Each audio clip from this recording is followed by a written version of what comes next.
What's going on, and welcome back to another video. This is so stupid. Ugh.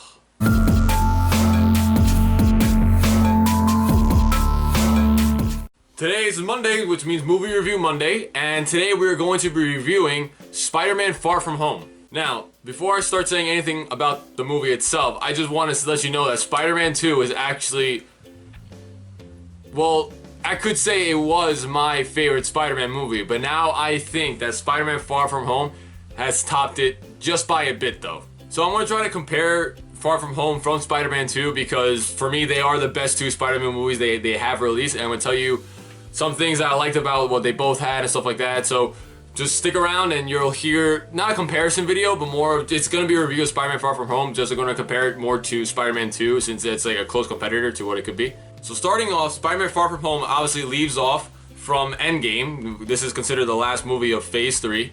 And they explain a lot of things that they don't necessarily explain in Endgame. There are quite a few questions that were left after Endgame that are pretty much explained in Spider-Man Far From Home. Not going to tell you what, but they are some things that they do explain. Now, on the movie itself, for me, I feel like it was a very good Spider-Man movie. Very good.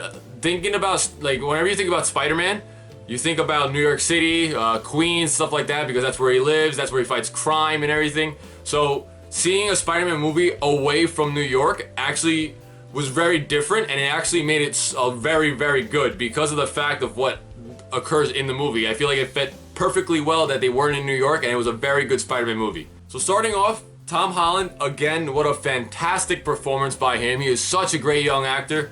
I've seen him when he was like in the movie The Impossible when he was probably like 11 years old, I think it was. And since then I was like, man, this kid's got some talent. But he just keeps showing and showing what he can do. And now he's in like a couple more movies, so we're gonna keep seeing this kid go on and on in his career. Jake Gyllenhaal, who is actually Mysterio in the movie, played such a great character. I mean, I'm not gonna say what happens, what he does, anything that like their interaction between him and Spider-Man in the movie. I'm just gonna let you know that I feel like they got Mysterio for a modern take on him. Very perfect. Very, very perfect. Now, the villains in the movie, the Elementals, I like them. It reminds me a lot of, it's interesting because you see all the matters. You can see earth, wind, fire, and water in the movie. And it's really, really cool on how they do all this, how they have to keep fighting a different style because of the different matter and phase that he is, which is actually very, very interesting. Alright, quick little things about the movie. Very funny, very funny. I don't know if it's funnier than Homecoming, but it is certainly a very funny movie. The action scenes were great, fantastic. Again, Tom Holland doing his own stunts for the movie. Very impressive, very, very impressive.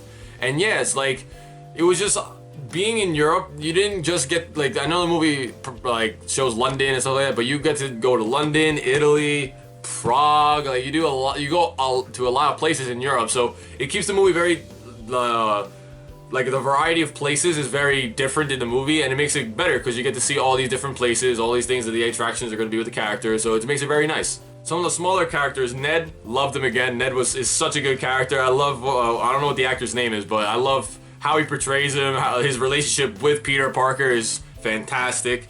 Zendaya as well, she plays MJ.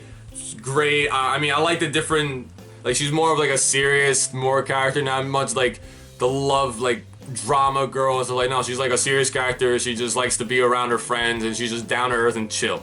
So the reason I say it's better than Spider-Man 2, not because of the villain, because I'm a big fan of that Doc that played in Spider-Man 2, very good, but it was more the fact that it feels more of a kid movie. Like, obviously in Spider-Man 2, he's in his own apartment. I don't know how old Peter Parker would be, but he's still in college, getting his grades done and everything.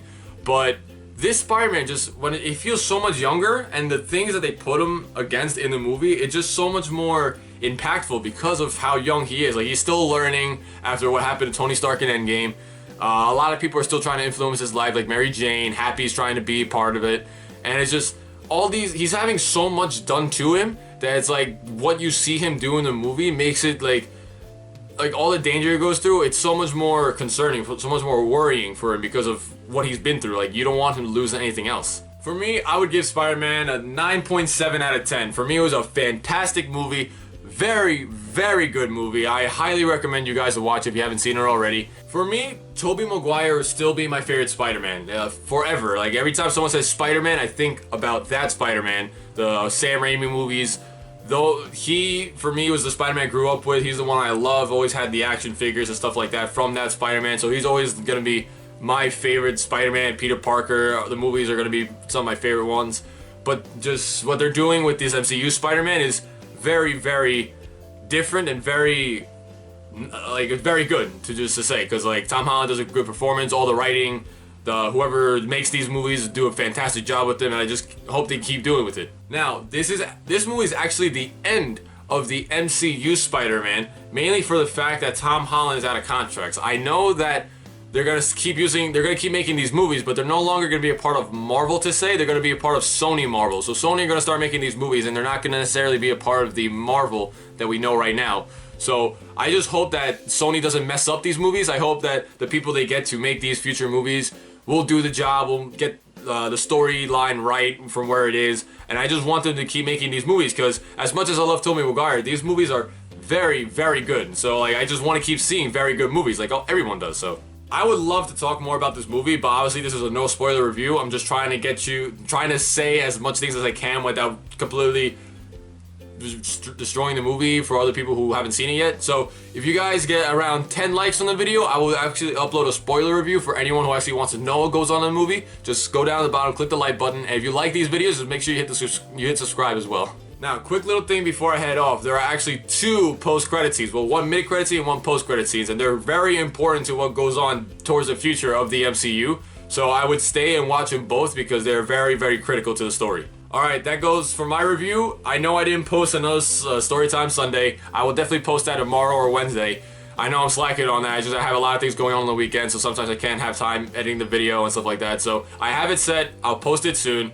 And I'm going to come with you with the reaction on Friday as well. And then hopefully a story time on Sunday if I'm not that busy. Alright, well that's it for today. Hope you like this movie review. There's going to be many more to come. Let me know what movie you guys want to see next. I'll probably post a little post on Instagram about what movie you guys will want to see next. I'll put my Instagram like right here so you guys can go follow it and see the posts. And yeah, that does it. So it's been Gus, guys, and I'll talk to y'all later.